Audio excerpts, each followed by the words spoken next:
Hey, what's up? Welcome to Andre Knows Everything. This is the podcast where I, Andre Morton, tell you, the internet, how to do stuff using the internet. Today is a very special episode because not only do I think it's going to be helpful to you, it is especially helpful for me. Today, I am going to be talking about interviews. Interviews, job interviews, resumes, cover letters, all of that crap that you don't want to do in order to get your next job. I know a lot of you are unemployed at the moment, right? There's several millions of Americans who are unemployed and people all over the world as well, I assume. And when the jobs start coming back, we're going to want to be prepared. And I, in particular, I did not lose my job during the pandemic, but I am looking for promotions at the moment. So I'm trying to up my game a little bit here. This is a very selfish episode. I'm trying to monetarily make a difference in my life. So let's get into it. Thanks for watching, by the way, if you're watching thus far.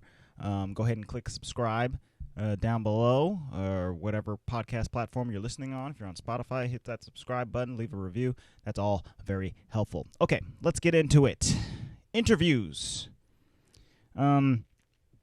So the interview is not as ancient of a thing as I kind of thought. You know, I mean, the modern job is nowhere near similar to jobs that people had in ancient times or whatever, or even 100 years ago. I don't think. So let's take a look at the history of the job interview real quick, just to see what we're really working with here.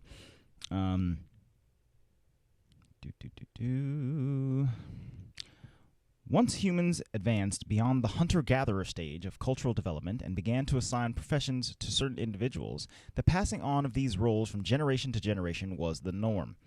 In short, people were born into their job.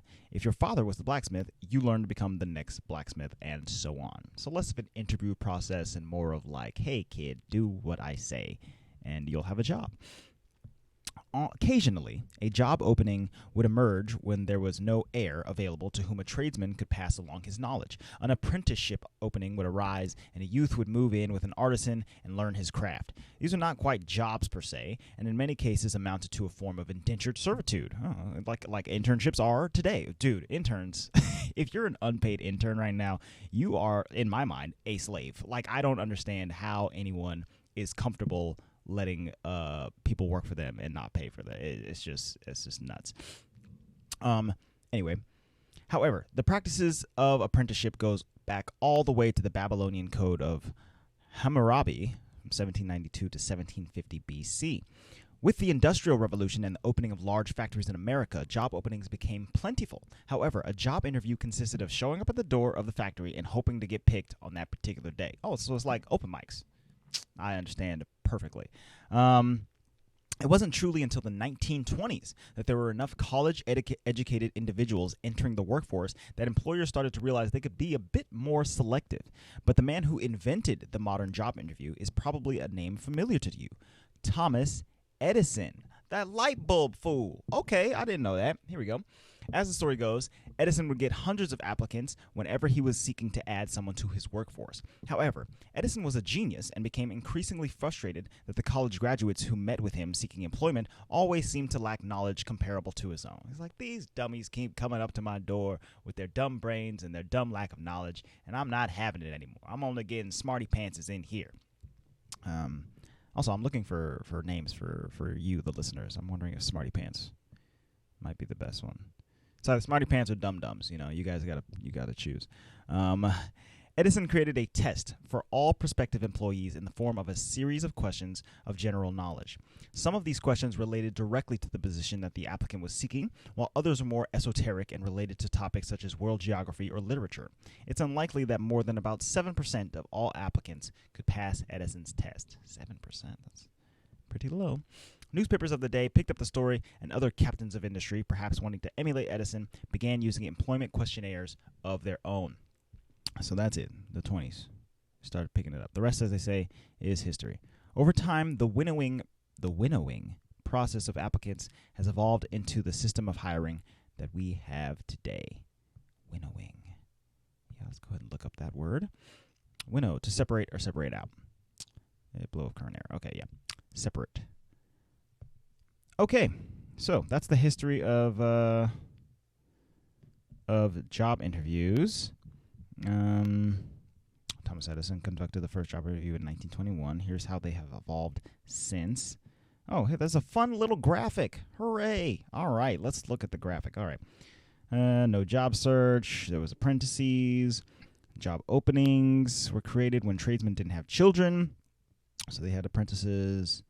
1920s, more college-educated individuals into the workforce. There was like, okay, we can be selective.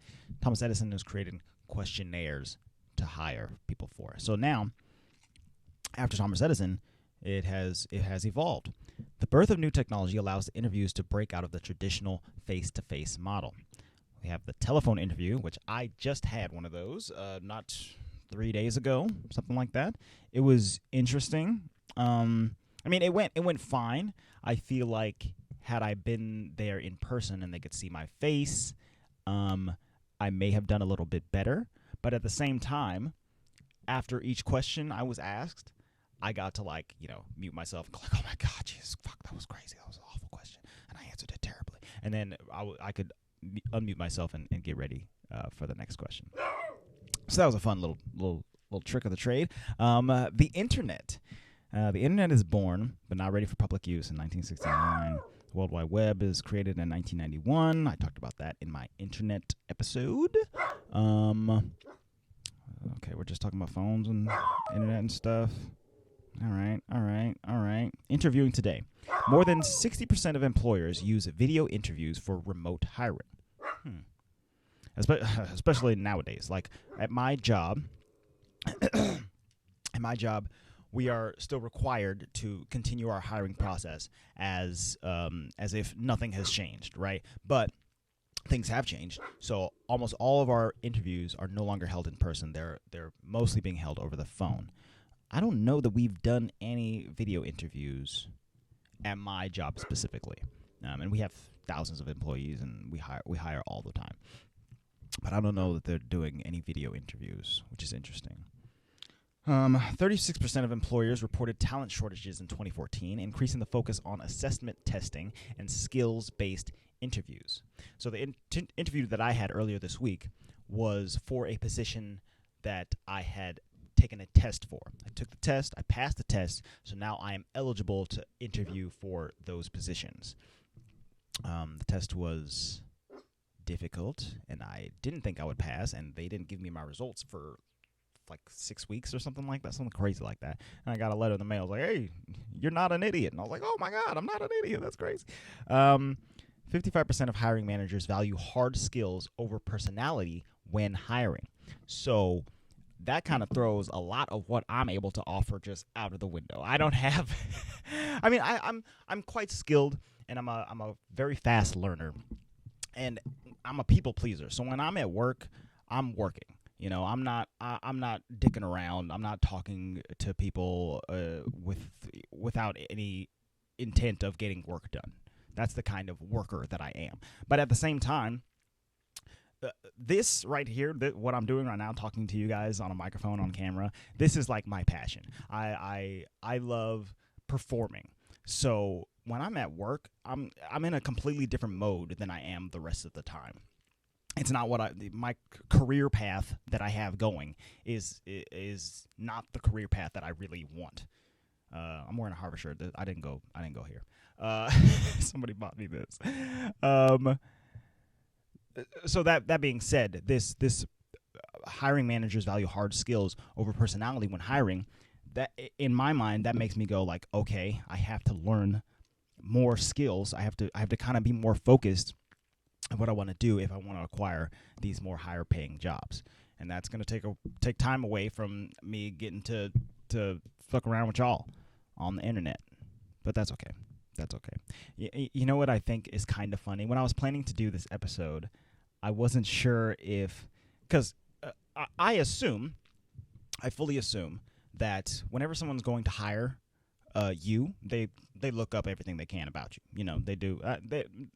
They may not do like a full-on investigation into everything that you've ever said or done, but they're gonna look at your social media for sure. And the people I keep almost all of my social media profiles public, and I'm a comedian, so I say dumb shit all the time on the internet. And so, but at the same time, I think that I'm a pretty level-headed person who, I wasn't gonna say doesn't say inappropriate things, but that's not true. Who is likable? You know, I'm a likable person. I'm not a troll, as some of my comedy friends kind of are on the internet and stuff like that, and they're not looking for jobs like this necessarily. The future of the job interview. Interesting. What's next? The rise of smartwatches will enable employers to conduct screening interviews on the go. What? That's not true. Nobody's ever going to do that. I'm going to go ahead and take a hard stance that no one is going to be doing interviews like this. This is ridiculous. I mean, maybe I guess I could have done my phone interview on my Apple Watch, but I would have been silly. Popular video sharing platforms like Snapchat will lead to short-form interviews that will force candidates to sell their skills in 10 seconds or less. What? Why? For what kind of jobs can you sell yourself in 10 seconds? The emergence of voice analysis technology will make evaluating candidates much easier. That's kind of scary. Well, what are you analyzing my voice for? To see if I'm lying or to see if I'm nervous? Because guess what? Your boy gonna be nervous in any interview. It's interesting. I hadn't done an interview for a few years before this interview that I had a couple days ago. I when I get settled into a position, I'm quite settled, and I'm not always looking for outside work, even if it could be good opportunities if I feel comfortable in the position that I'm in. So even though I had taken the test that I took and several other tests earlier, I still wasn't jumping at the bit to go look for other interviews, and that's you know my own choice, my own fault, or whatever. But that being said, before this last interview, I'm just a huge ball of nerves at every interview that I've ever had.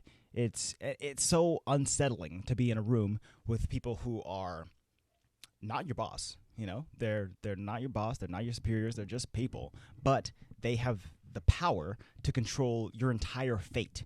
You know, if you're really depending on the job that you're interviewing for, these people that are interviewing you are like gods, and you have to go up to the temple and pray to them and show them that you are worthy so that they can give you the money to survive and stuff like that. So it's nerve-wracking.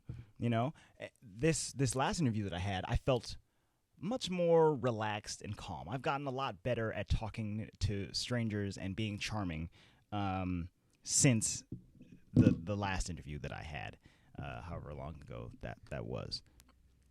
But that being said, I was still nervous. Heart rate was up for sure, and I don't know how to get rid of that. So today we're going to go through kind of the entire process for interviews. I want to look at resumes, I want to look at cover letters, I want to look at a statement of qualifications, we're going to look at examples, and then we're going to look at like tips for actual interviews.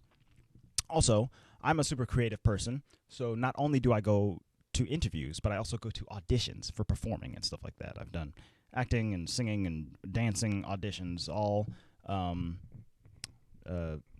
just as nerve-wracking as regular interviews. So I'll look at that a little bit as well. So there's a little bit in here for everybody.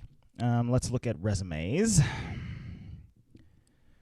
There are 3 common resume formats to choose from: chronological, functional, and hybrid. Here's how to choose the right one for you. Okay? The reality is that there are a lot of resume format resources available to help you throughout your job application process. However, the challenge then becomes, what type of resume should you create, and which template should you choose? Knowing the answers to these questions will not only make the task easier, but it will also ensure that your resume is best suited for your specific background and the type of work you'd like to do. This guide will provide you with a sample roadmap to choosing the correct resume format for the 3 most common ones: chronological resume, functional resume, and hybrid resume. All right, so let me know what these are. The chronological resume, also known as the reverse chronological resume. This format emphasizes your work experience and the amount of time you have in your career or the field that you work in. This resume is best for people whose professional experience closely matches the requirements of the job. Here is an example of the reverse chronological resume. I want to look at this. Let's just look at it real quick. Okay. Name and title up at the top. Some details over here on the side with your skills and hobbies listed. That's interesting. He doesn't have any hobbies. The profile is basically a one-sentence paragraph. And then employment history begins right after that. This is a chronological resume. And then there's some education and references down at the bottom. And it's a one-page resume, which I quite like. I like to be succinct, you know? And I feel like most interviewers also like that when they're looking at just general information about you before they've interviewed you. But let's go back and see. The next resume format is the functional resume. This format highlights your skills and talents and how they relate to the job you're applying for. Often, the skills you have are the same ones described in the job posting. This type of resume is best for people working in a technical or skill-based profession, or who are transitioning into a new career. A functional resume is also referred to as a skills-based resume, and it looks like this. Let's take a look. This is the functional resume. So in here, it's that same, actually it's not exactly the same, but it's a very similar profile, one sentence, one paragraph. The skills are still listed on the side. And then it lists your skills before it lists your employment history. And it's more than one page because of the skills that it's listing. Good at hiring, good at managing teams, and then it's just a one-sentence thing. Company leadership. It's very like lax. It's not a very rigid format for this type of resume. And then the last one is a hybrid. This style combines both the chronological and functional resumes. It details your skills and talents while also providing highlights of your work experience. This format is best for people working in technical roles and whose work experience is important to the hiring employer. This is an example of a hybrid resume. Okay. So it lists their employment history and their skills within each employment history. This is kind of the style of resume that I have. The way that my job works, I work for the state, and so we have to use a templated resume format. They say you can add an additional resume, like one of these, to that, but for the most part, they want their form filled out the way they want, and it's basically this, where they go through your employment history and you list your skills in that job throughout the thing, and then you also list your education and references. This one's the longest one, the hybrid, because of how much information is being put in there. Okay, so that's interesting. And I can make one of these. I haven't updated my real resume in quite some time because I've been working with the state and using their formatted one. And I'm not looking outside of the state right now, so I don't really need a strict resume like this. But I should probably look into doing one. The content of your resume. The basic content of information you include in your resume will be the same no matter which format you elect to use. What will differ is the amount of detail you provide about each section and how it's organized. Okay, your contact info, that's easy, right? Professional summary. The next item in your resume, regardless of the format, is a brief summary of your professional background. This enables the employer to begin to know something about you and encourages them to want to read the rest of your resume. It should be the same as your elevator pitch or your answers to the infamous "tell me about yourself" interview question. It should summarize your skills, experience, and ability to contribute to the employer's business objectives in 2 to 3 sentences. So I didn't read any of these examples. Let's just see what this one says. His profile. Experienced and dedicated data analyst with several years of experience identifying efficiencies and problem areas within data streams while communicating needs for projects. Adept at receiving and monitoring data from multiple data streams, including Access, SQL, and Excel data sources. So, pretty standard stuff, but he seems like he knows what he's talking about, and that's important. And this one is an IT manager. It says, experienced and dedicated data analyst with several years of experience identifying efficiencies and problem areas within data streams while communicating needs for projects, looking to expand my career into an IT leadership role. So he's laying out what he's done before, and he's setting up what he wants to do for you, the employer. And then this last one, the combined one, it's exactly the same. Okay. Easy peasy. Oh, by the way, I'm on resume.io. This is their guide. It was updated on November 20th, 2019 by Rolf Bax, content specialist. Rolf, that's a cool name. So your skills. And I'm going to get off resumes in just a minute here. I feel like I'm kind of going long in the tooth on this. This next section will differ depending on which type of resume format you elect to use. It will include both hard skills, which are directly related to the job you are applying to, and soft skills, which are character traits. This latter category will demonstrate your ability to work well in the employer's environment. They include things like communication, teamwork, attention to detail, and others. Okay. For the reverse chronological resume, the skill section will be a bulleted list of 6, 8, or 9 skills relevant to the job you're applying to, formatted in either 2 or 3 columns. So that's the thing that they had on the side of these, right? So I don't know what like this line is about. He only knows 80% German, I guess. I'm not really sure. I guess they need to know my nationality, even though I'm not planning on looking outside of my country for jobs. And then in all of these, he didn't put any hobbies. Now in this one, in the combined, he listed way more skills than he did in either of the other ones. I wonder why that is. But he listed his top skills at the top and then kind of has them cascading down. He knows Access, but he doesn't know it as much as data authoring.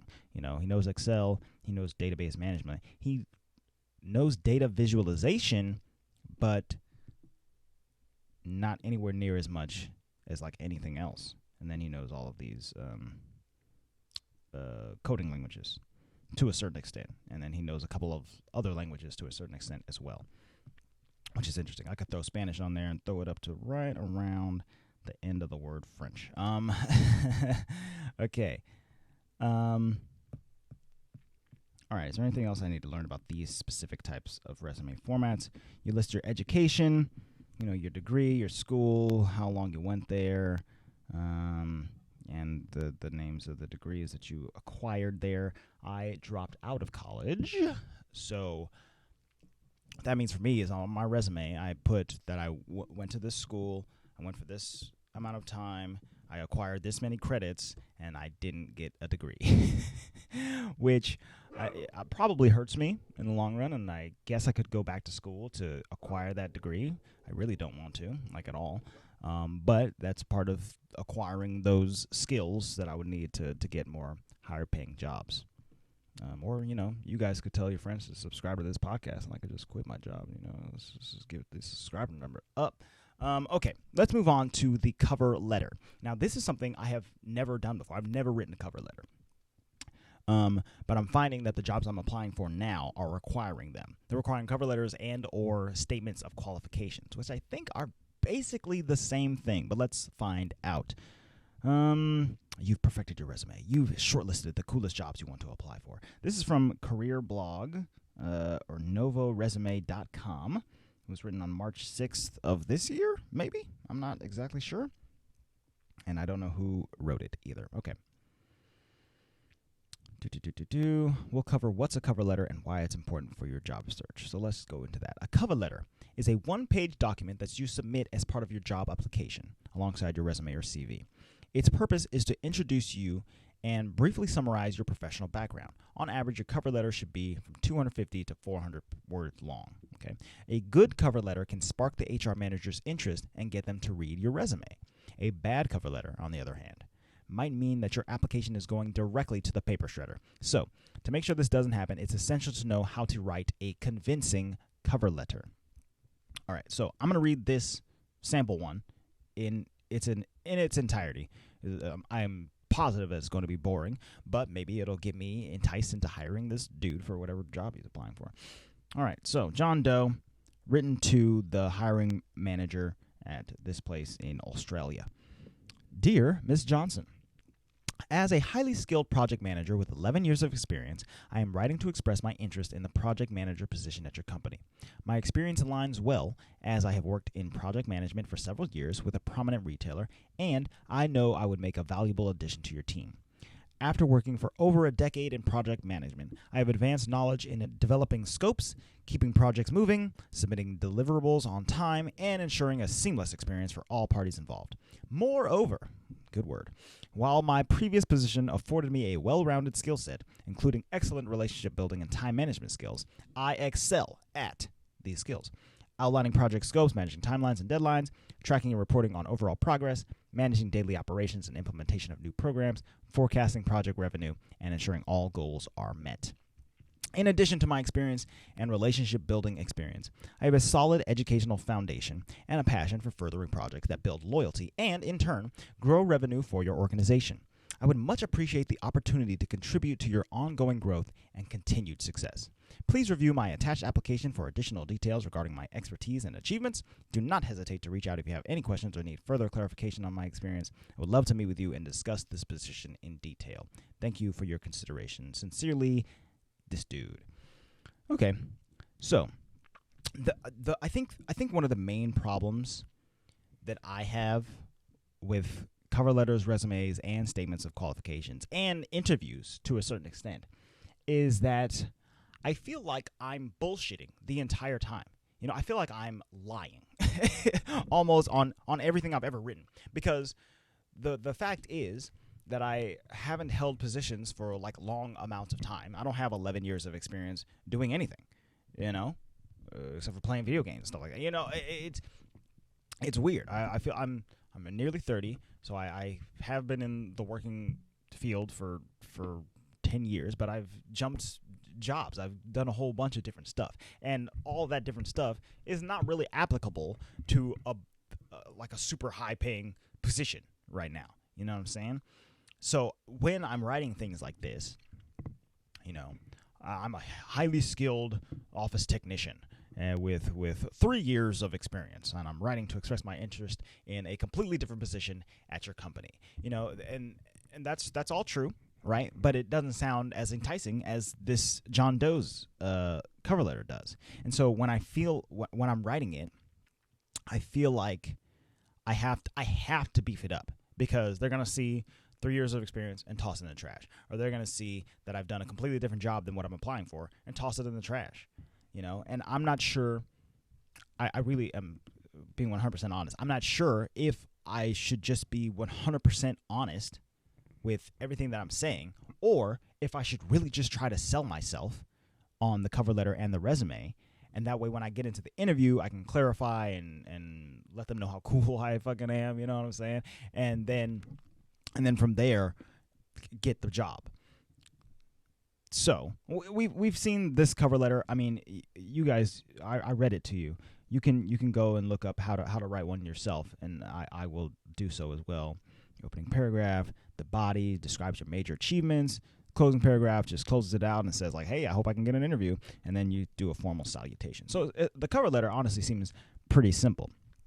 What I want to look at, though, now is what the interviewers are really looking for.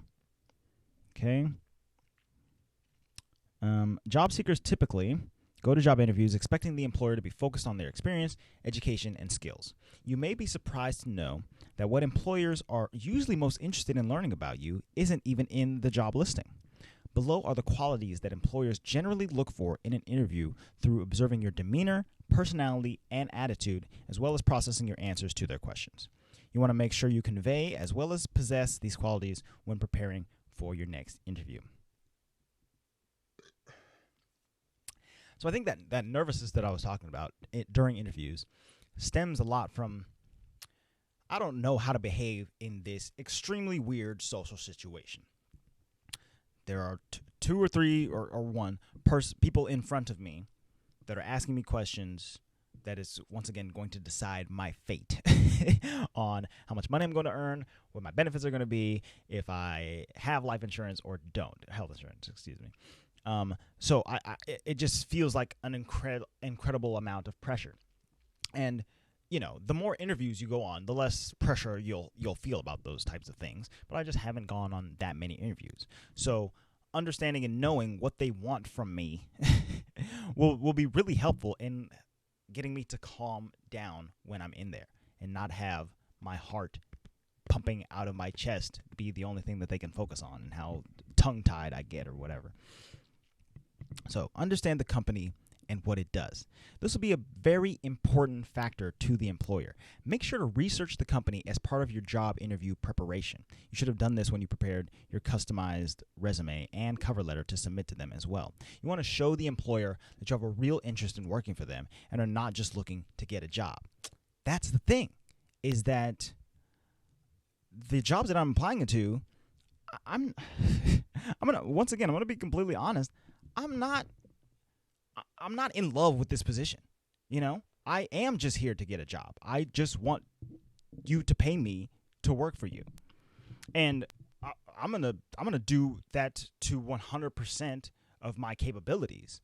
But I'm not going to pretend that I'm the most passionate about data analysis or whatever it is that I'm applying for. You know what I'm saying? And so that's where it feels like I'm lying on all of these forms that I'm filling out. So you want to show your employer that you have a real interest in working for them and are not just looking to get a job. So I think what I have to do in particular is to, while I'm researching the job that I'm looking for, is find out what's going to make it cool for me. Find out what I'm going to enjoy about working in this area, in this position, so that I can be passionate about something when I'm interviewing them, even if it's not directly tied to the exact position that I'm in. So am I going to be closer to the cafe? I can get excited about that, and then I can push that passion into my interview questions or whatever. I'm not giving that advice to you. I'm giving that advice to me because that's the way that my brain works in these situations. If you are looking for jobs that you're passionate about, focus on your passion. But I know that Andre, when I'm applying for jobs, I'm looking mostly at the money. I'm circling the money. I'm saying, ooh, I'd like to make that much. And that's about it. But I have to find something more to be excited about when I'm looking for these jobs. Come prepared to be interviewed. So learn the types of questions that are generally posed in job interviews and think about what specific questions the interviewer might ask you. If an HR manager or recruiter is setting up the interview, they might be able to shed some light. You want to show the interviewer that you are fully prepared by having your answers already thought out and ready to be delivered without sounding rehearsed. So you looked up the questions, you found out what some of the questions are going to be. You prepared your answers, and then you go into the interview and pretend that you don't know what they're about to ask you. Once again, the lying. The performance aspect of an interview is maybe what I can really get myself into.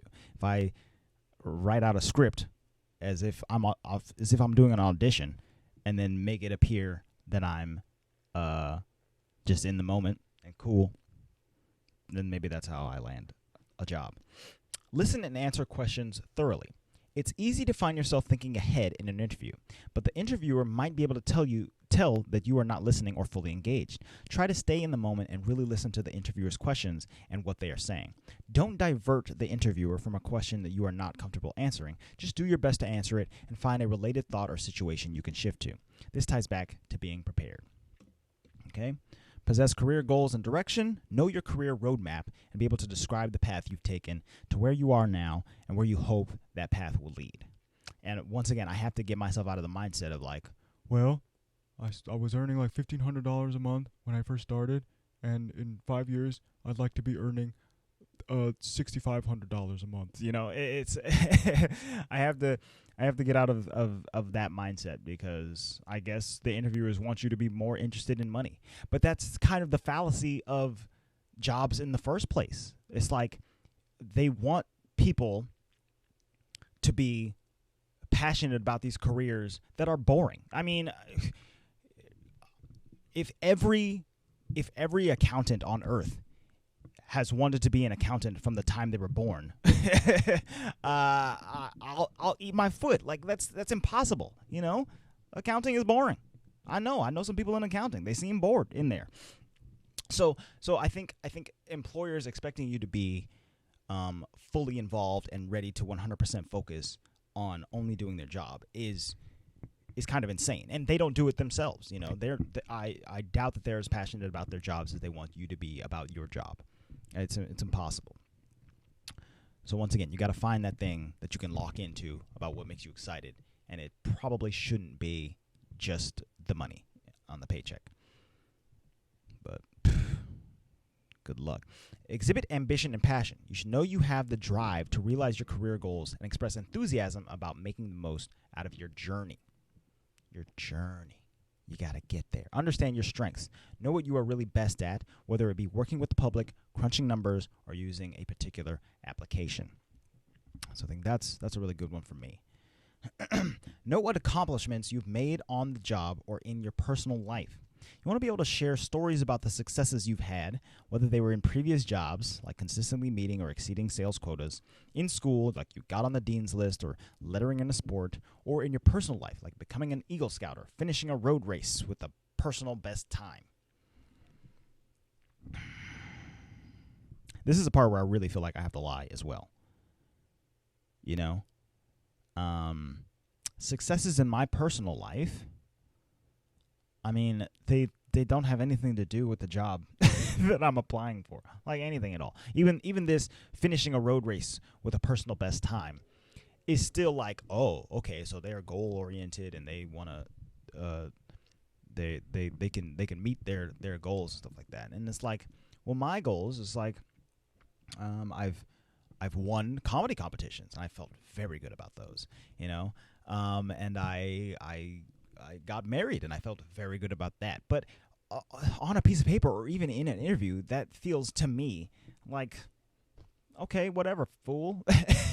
Why would that help you work here?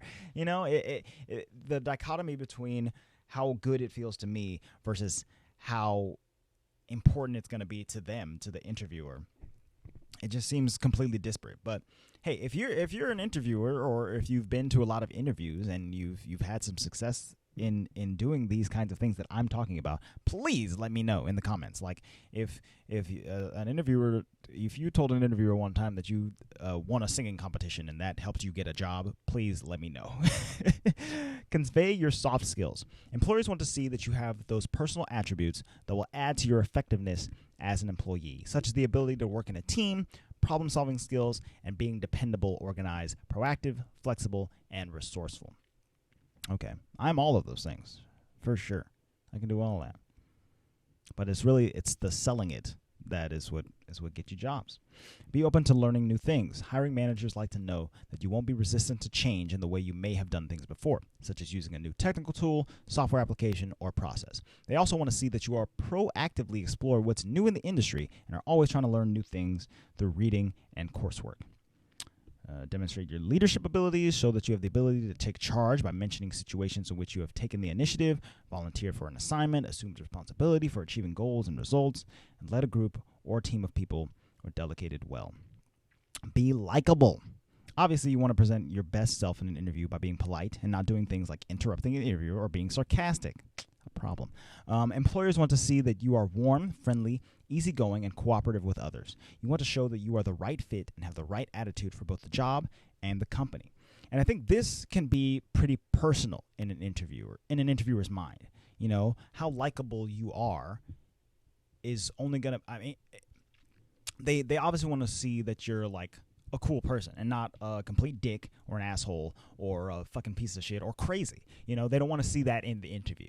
But at the same time, some employers they'll be like Michael Scott from The Office, and they'll want you to be like telling jokes and stuff like that, and they'll appreciate that. And other people are completely the opposite and don't want to see any funny business, but they want to know that you can handle like customer service situations with tact and stuff like that.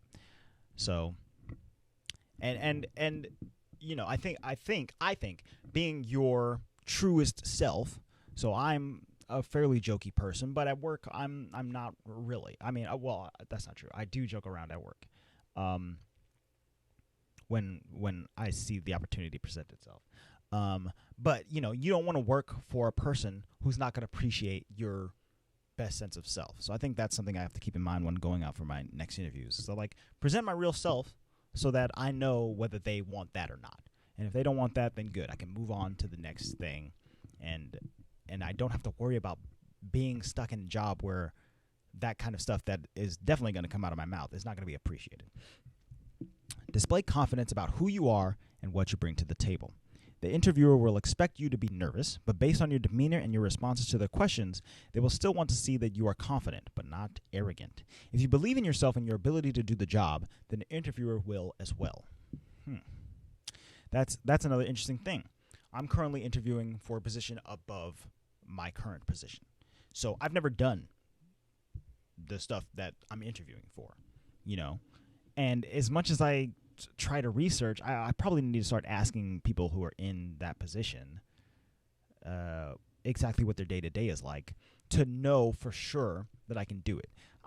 I'm pretty confident in my ability to do basically anything. I remember when I was like a teenager and I applied to like bookstores and stuff like that. I'm like, I can totally do that. And then, I never get called in for an interview at a bookstore, and I'm like, why? What?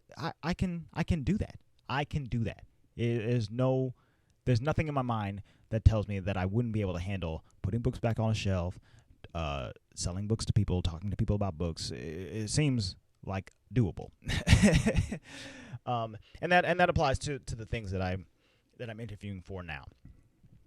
Being an analyst. Be aware of your body language.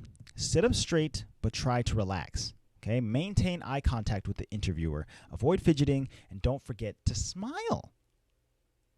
Of course, it goes without saying that you should make your overall physical appearance as neat, clean, and appropriately attired based on the job and the company. Wear a tie. Know what you are looking for and have questions of your own. This is something that I did on my last interview, better than I think I've ever done it before. So here are 5 must-have questions that you should consider posing to the hiring manager for an interview. Number 1, what created the need to fill this position? Okay, that's an interesting question.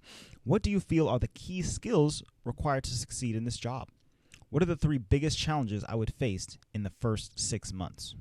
Okay, that's a really good question. What has to happen in the first 6 months to convince you that you've hired the right person? Oh. And how does this position relate to the achievement of the company's or department's goals? Okay. These questions are focused on the needs of the company and the position and will show the interviewer that you are genuinely interested in the opportunity and what you can bring to the table.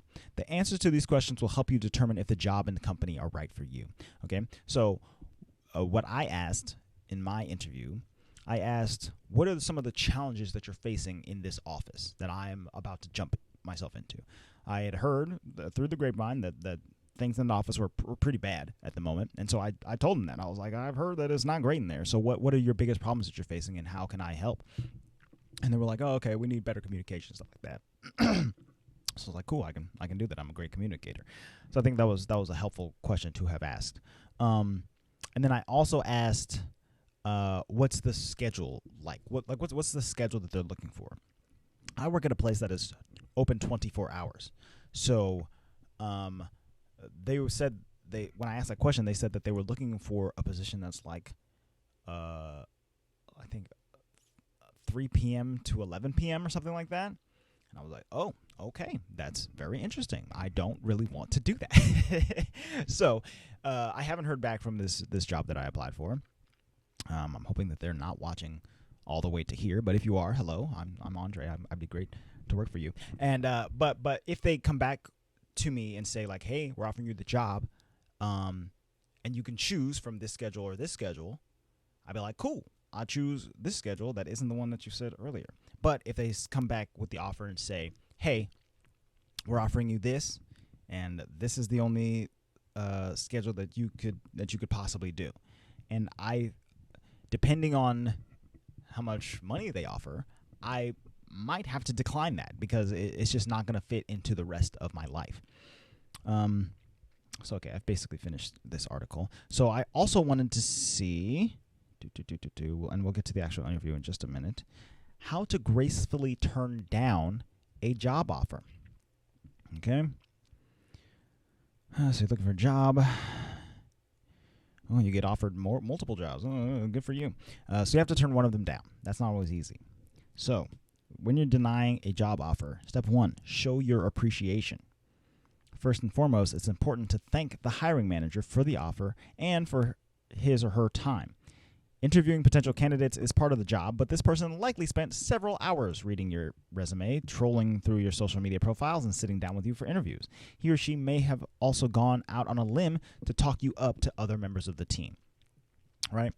And, okay, so I have been on an interview panel before, once. I wasn't expecting to be there. It's not part of my job description, but I was asked to do that because they were missing a person or something like that.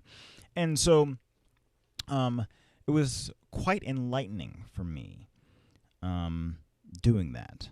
I won't give too many more details, I guess. But, so a person would come in, we'd ask them the questions that are listed on the thing by the hiring managers.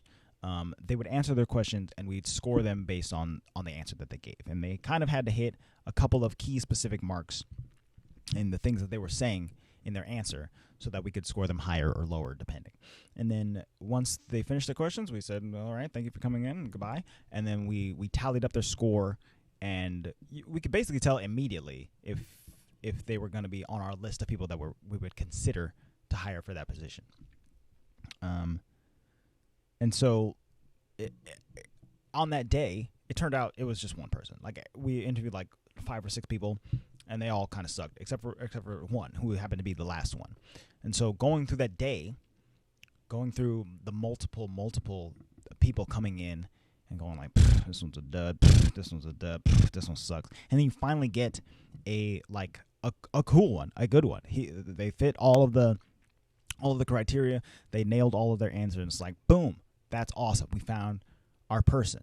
And so then to do all of that, have that entire day, find that person, and then go to that person and say, hey, you got the job. When can you come in? And they go, yikes, I can't take it. I don't want to take it. Or you're not offering me enough, or I found something else, And then you got to go through the whole interview process again. So it's very possible that while you are interviewing, the person that is interviewing you has already interviewed for this position several times, or you're number 14 on their long day of interviews, and they're tired and they're done and they don't want to ask these questions anymore and get bad answers.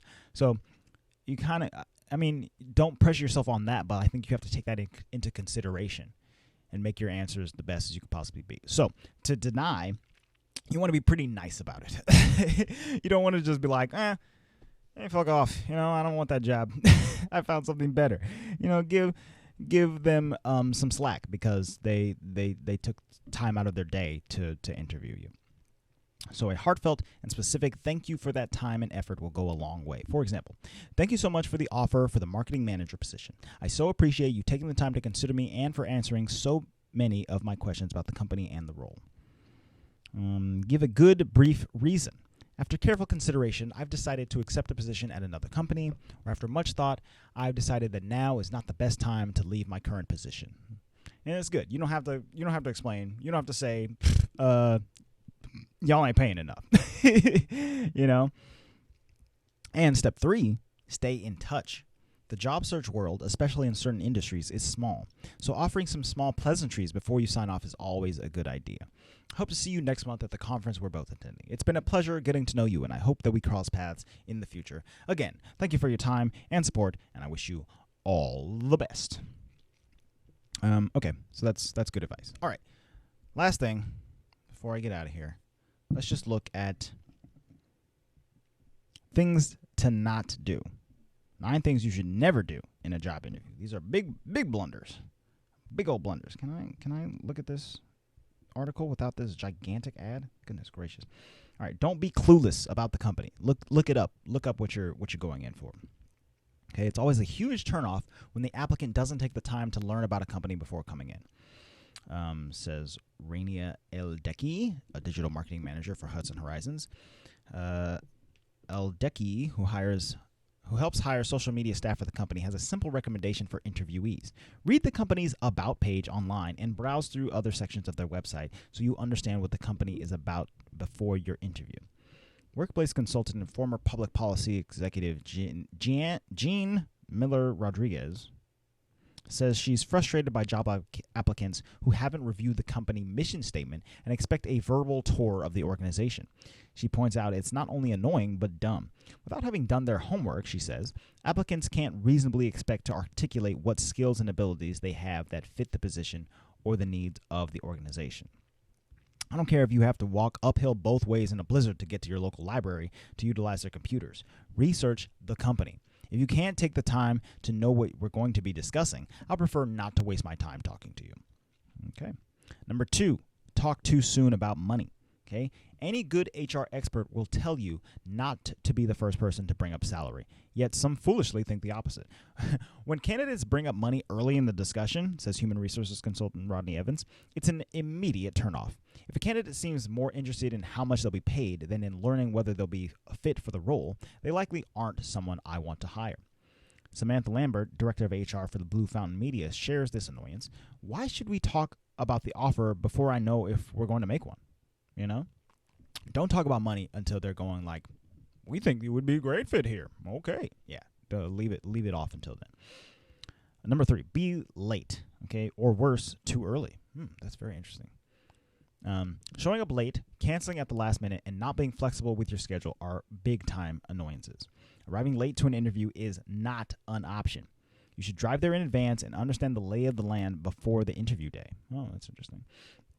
Cheryl Bender, CR HR representative with the Port of Long Beach, California, says some circumstantial tardiness may be understandable, but not calling us to let us know you will be late and not apologizing for being late when you do arrive, or even worse, not addressing the tardiness at all, is unforgivable. This is your first impression, right? You're going to this job to say like, hey, I'm going to be a great worker. And you'll know that by what I'm about to say and what I'm about to do. So you showing up late to the interview shows them like, okay, so you're going to be late for work all the time, right? You can't even be late to one thing, and we expect you to be on time for every day. What are you, stupid? Are you stupid? 5 minutes early is fine, but anything more than that is a little bit creepy, says career coach Rita Friedman. If you're half an hour early, go hole up in a coffee shop or walk off some nervous energy. Don't ask to sit in my waiting room half an hour early. Okay. That doesn't seem that egregious to me, personally, to be there early, but whatever. Don't forget copies of your resume. Don't assume an interviewer has a copy of your resume handy, no matter how many times you've sent it or to whom. Why should I have to search my inbox through thousands of applications to find your resume, says Lambert. You'll also often meet new people during your interview who you've never met you or your resume, so bring several copies. Borrowing office supplies or services from your interviewer is the last thing you want to do. Remember, you want to be working for them. Don't start the process by asking them to work for you. Bring a pen. You know, you should have a pen on you if you're going to an interview. Have a pen. Have a notepad handy so that you can write some stuff down if you want to. I wasn't allowed to take notes in the interview before my phone interview. You know, but I had it ready. I had a notebook. I had a pen. I had my resume. I had all that stuff. Number 5, don't trash a previous employer. The fastest way to talk yourself out of a new job is to say negative things. No matter how reasonable your complaints, you will come out the loser. The interviewer will assume that you would similarly trash him or her. This person, McDonald, doesn't limit her no talk about list to former bosses. Airing dirty laundry, expressing frustration with your current search, or venting about personal problems and dishing dirt about former bosses or coworkers are all surefire ways of not getting hired, she says. Remember, it's a job interview, not a therapy session. You don't have to come here and vent, okay? We're going to be talking for 30 minutes tops. All right, chill out. Number 6, and this is my big one, lack enthusiasm. The most common error is candidates not being excited about the company's mission and vision, Toff says. Candidates need to do their homework and be as enthusiastic as they can be about it. If you don't care, I don't care, says Adam Lyons, founder of Insurance Zebra. Sell yourself and get me excited to work with you. Sometimes people come off like they are sleeping, just no excitement, no passion, and it's a big turnoff. All right, good to know. Number 7, forget to ask questions. Asking questions illustrates your enthusiasm and interest in the position and simply shows that you've been paying attention. If an applicant has no questions, I assume they haven't done their homework and don't truly understand what our company does. It also tells me that they don't naturally have an intellectual curiosity, which is a must in our workplace. So don't wait for sudden inspiration. Prepare strong questions in advance, even if you already know the answers. That's another lying thing. It's like, hey, I'm going to ask you some questions that I fully know the answer to, but it shows that I have an intellectual curiosity. Number 8, don't talk too much, okay?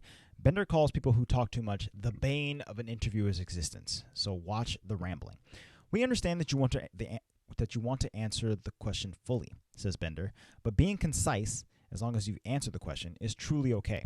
The longer you talk, the higher your chances of turning the interviewer off to your answer. Pay attention to social cues. If the interviewer frequently has to cut you off in order to move on, you're probably talking too much. I have the exact opposite of this problem. I think that I'm extremely succinct, even though I've been talking for an hour. I'm extremely succinct, and so sometimes they'll ask me a question, and I'll be like, oh, okay, the answer is this one sentence, and then I stop talking, and it's like, oh, okay, well, I guess we'll move on to the next question. That's all you had. And number 9, don't leave your cell phone on. Unlike at the movies, there's no one at an interview telling you to turn off your cell phone, so you need to remind yourself. McDonald can't stand a continual barrage of bleeps, noises, and a cutesy ringtone coming from your pocket. She counsels applicants to not bring in their phones at all. Being interrupted by a cell phone completely undermines your message, she says. I actually had an interviewee answer a call during an interview. He raised his finger and asked me to excuse him because he needed to take that call. I told him to take his time because we're done. That's straight nuts. So a lot of that was common sense, but a lot of it, like lacking enthusiasm, trashing employers, or saying negative things in general, is really good information to know about interviews. Okay, so I think we've kind of covered everything. I didn't actually go into what to do to ace a job interview, so maybe let's just look at that real quick. Because we've got the what not to do, and I guess, based on the what not to do, you kind of know what to do, right? Research the company. Use your connections to get the inside scoop. Okay, if you know someone who works at the organization or who can put you in touch with a current or former employee, you'll be able to gather information that can give you an advantage over the other applicants. So check LinkedIn to see if you have contacts. If your college has an alumni network, check that out. Learn as much as you possibly can about the company and the job for which you're applying. It will help you to know what to ask, as well as giving you insight into the role and whether you even want that job or not. Take the time to practice. Practice your body language, prepare your interview questions that you're going to ask, and assume what questions that they're going to ask you. Be ready to respond when you're asked if you have any questions for the interviewer. Prepare a list of questions. Learn behavioral interviewing techniques. Okay. In addition to standard interview techniques, behavior-based interviewing is becoming more common. It is based on the idea that a candidate's past performance is the best predicator of future performance. Behavioral interviews involve you answering questions about how you have handled past situations at work. I was asked several of these types of questions. If you experienced a difficult time in your past, how did you handle it, and what have you learned from it, or whatever? Those kinds of behavioral questions. So you kind of have to think back about times when your job has been very tough and you managed to overcome that toughness, whether that be in that moment or a little bit later through a clarification and hindsight and whatnot. Just know how you've gotten better at your job, I think. When answering, describe the past situation and how you successfully handled it. Make sure your answers are related to the job for which you are interviewing. Right, so that's kind of the key thing. It's like, okay, well, I had a problem. with an unruly customer. They came in and they was shouting, so I threw a blender at them, and everything was cool. They're not gonna love that, you know. Prepare for different types of interviews. It is important to know what type of interview you will have so you can effectively prepare. For example, you will prepare differently depending on whether it's your first, second, or final interview. I feel like at my job, we only have like one interview because the selection process before that is fairly thorough. You're reviewing applications and making sure that you're a right fit. They check against the test that I took, stuff like that, all that kind of stuff. But if it's for a phone interview or a video interview, you'll need a quiet place to interview, a time when you won't be interrupted, and the technology necessary to smoothly handle the meeting. Then there's out of the office interviews. Okay, for like a lunch or dinner interview, you'll want to review polite dining tips before you go. This is a nightmare. I would never want to be eating for an interview, but casual dining interviews do happen. Interviewing over a cup of coffee is much less formal, even though it can be a stepping stone to a formal in-office interview. A casual interview is an excellent way to learn about a potential employer and the people who work at the company. You have more flexibility and opportunities to discuss the role in an informal setting. There's also group interviews, which I've done one, I think when I was like 18. You might also have a group interview in which you are either interviewed by a panel or interviewed along with a group of candidates. For this kind of interview, you want to practice both answering questions and being a good listener, which you can show by responding thoughtfully to your group members' comments and through your body language.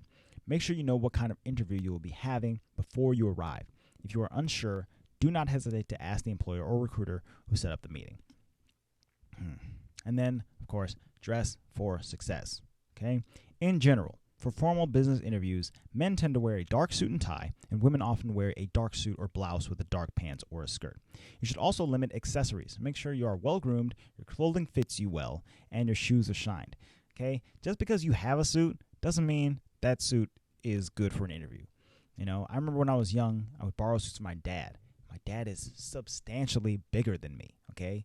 XL type sizes, all right? And I'm little. So I was wearing big old, gigantic 90s style suits to interviews, just looking like a mess, like I didn't know what I was doing, because I didn't. Spoiler alert. You'll be able to dress more casually for a job at a startup or a job at a place with a casual work environment. What's important is to wear what's a good fit for the corporate environment. But even when you're interviewing at a workplace where nobody has heard the phrase dress code, you don't want to look like a slob. Be neat and tidy, business casual is a good option when you know that a suit isn't going to be appropriate interview attire. If you're unsure about what to wear, email or call the person who scheduled the interview and ask what about the typical dress code. That's a cool question that you can ask. It is always a good idea to dress just a little bit more professionally than the dress code requires. Your goal is to make the best impression possible. Don't use your breasts. How to handle the day of the interview, okay? It's very important to be on time. We've already discussed that. If you're running late, you'll be stressed. That's no way to start an interview for what could be your new job. So just don't run late, you know? Just don't do it. Don't schedule things back to back. Don't have stuff planned out. If you got to get a babysitter or whatever, make sure that all that stuff is wrapped up well before your interview. Chances are you aren't having a last-minute interview. You know well ahead of time when it's going to be. So make sure you're ready to be there. Don't be late. I hate being late. I don't like being associated with color people time, okay? But it happens. Interview etiquette. Remember that it's not only the hiring manager who makes the decision on who to hire. Be polite and gracious to everyone you meet from the time you walk in the door to when you leave. The people you meet could be your future coworkers, so make the best impression on them that you can. Okay, in my job, it's not like a main part of my job, but I'm often sitting up at the front desk and greeting people who come in. And the people who are coming in to interview. So they have to talk to me, all right? And I'm a fun, bubbly person, all right? And if I can see that person is a dickhead, the first thing they come in the door, they come in, they start demanding things of me. They're like, hey, give me this. I'm going to sit here. I'm going to go outside. I'm going to do all this nonsense. I'm going to tell the interviewers that. And it's not like I'm snitching necessarily. I know bad behavior when I see it, all right? And no matter how well they do in the interview, which I'm not privy to. I'm sitting at the front desk. I can't hear anything. I can't see anything. But when they're coming in and talking to me and treating me like I'm some kind of subordinate to them, even though they don't have a job here yet, they can go kick rocks, homie. Peace out. I'll go in there and tell them as soon as they leave. So make sure that you're nice to everyone, including the receptionist. Avoid common interview mistakes. We already looked at that. Bring your resume, bring a list of references, bring work samples that you might want to show them, and bring your list of questions. And here's a good last one from me. Try to stay calm and avoid stress. If you're nervous, visit the restroom before your interview, wash your hands so they aren't sweaty, take some deep breaths. Remember that this is only one interview and you've prepared as well as you can for it. If the interview goes wrong, it's not the end of the world, and you may even be able to fix it. That's crazy. I don't know how can I do that. During the interview, try to remain as calm as possible. Remember that these are people, and even though they are hiring managers and possibly your future boss, they are just another person in the world. They're at work right now. And they're just people. So talk to a person. Don't be in an interview. I think that's a way to frame it in your mind a little bit better. You're just talking to a person about your past work experience and how it could possibly help you in a new work experience. Also remember that thorough preparation helps build confidence and relieve stress. The more you research the company, practice answering interview questions, and prepare for the day of the interview, the calmer and more confident you will feel. And then finally, take time to follow up. Okay? Even though you finished the interview, you're not quite done yet. End the interview with a thank you to the interviewer and reiterate your interest in the position, then follow up with a personal thank you note or email message restating your interest. This is an opportunity to remind the employer of your qualifications and to include any details you forgot to mention in the interview. So I have yet to do that. Maybe I should do that today. And here's a great tip. How to tell if the interview went well.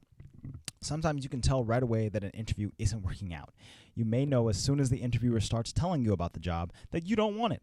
The chemistry between you and the hiring manager may not feel quite right, or you can tell you're not a good fit for the job after all. During other interviews, it may not be as clear. So here are some signs that your job interview went well. If it didn't, consider it a learning experience and more practice. With every interview you have, you'll be better prepared to ace the next one and get the job. So, once again, my interview that I had a couple days ago, it went fine. I'm not sure how well it went in their minds. I feel like I did a pretty good job. Once again, it was over the phone, so I couldn't see their faces or anything like that. I should follow up with them just to see how it goes. I'll take a look at the tips for following up with an interviewer. And then also, I'm fully prepared to not get this position. So once again, it is not the end of the world. And I'm actively applying to other positions and will hopefully get interviews for those. And the more I interview, the better I'll get at it. It's just like stand-up, but with a much smaller and much more attentive crowd. So I think that's it for this episode. Is there anything else I wanted to? Oh yeah. So auditioning. Let's just look and see how similar it is to interviewing for you creative types out there. If you're going in for acting or singing or dancing or photography, there's all kinds of stuff that is much more of an audition than it is an interview. This specifically is for acting. So read the work, if they give you a script, read that whole script. Do your research, okay? Research your character. Research the relationship with other characters. How has your character changed by the end of the scene? Interesting. Learn the lines, okay? If you're acting, know the lines before you get into the interview. Now, I have heard actors say that, what is the point of memorizing all of your lines for an audition? Chances are you're not going to be memorizing all of your lines even before, most scenes. So why waste the time and know the line? So I think what their interpretation of that was be a really good cold reader. So learn how to cold read and learn how to get into the style of the character pretty easily, so that you're not, because you're going to end up going on a lot of auditions, probably more auditions than you would be for interviews. You're going to get rejected a lot, so don't necessarily waste your time. But let's see what this says. It sounds obvious, but all too often actors think they know the lines and then allow the pressure of the acting audition environment to get in the way. The first thing to go is the lines. Make sure that you know them fully. Try testing yourself when doing daily tasks like washing up or making your bed. If you stumble, then you're not there yet. Being confident in knowing the lines is one less worry for you when you step into that room. So I think the different types of auditions could go for different types of how much you want to learn. If you're going in for a movie and you're in like a starring role, you should probably be on point with your lines. But if you're going in for a commercial where the whole thing is going to be 30 seconds, you don't necessarily have to memorize every single word that you're about to say. But memorizing 30 seconds of dialogue is a lot less hard than memorizing a 5-minute scene, Have your opinion. It's really tempting to try to second guess what the director or casting director is looking for, but that's an impossible task. Have an opinion about the person that you are playing, what you feel about them, and their motivation in the scene throughout the acting audition. Even if you present something that is different to what they were thinking, it shows that you are engaging creatively and intelligently with the role, and this is only a good thing. Interesting. Have an opinion. I think I'm going to bring that into interviews, Well, here's what I think. Here's what I think I can bring to this job and stuff like that. Remember, the panel wants you to do as well as much as you do. When you've delivered the performance with your character, perceptions, and choices, the casting director may well ask you to do it again, but in a different way. Understand that they have a different perception on elements of character. They are not assassinating or judging your performance. They are looking for your ability to adapt, take direction, and use your imagination to connect with the script and character in a different way. Yeah, it's another thing about acting auditions is that you're auditioning to act in a thing, and the director is going to be there with you the entire time, directing you on how to be in that thing. So in the audition, they want to see that you can take direction, not necessarily that you can be perfect on the audition day. That was almost at the interview day. So take that into consideration and just get better at going in with what you think you're going to do and then adapting to what they tell you to do, because that's kind of the job of an actor and director relationship. Embrace it with a positive attitude and will be viewed as such. Okay. This is from cityacademy.com on acting. And there's all kinds of other stuff there. And the links are all below. All the links that I went through the day are below in the description. I am done. Thank you guys so much for listening to this extra long episode of Andre Knows Everything. We talked about interviewers. We learned a lot of stuff today. And hopefully, if you listen to this episode, you are much better at writing a resume, and you're going to get a new job. I hope I'm getting a new job. Hopefully. We shall see. That's it. Thank you guys so much for listening. I love you lots. And I know more today than I did yesterday. Bye-bye.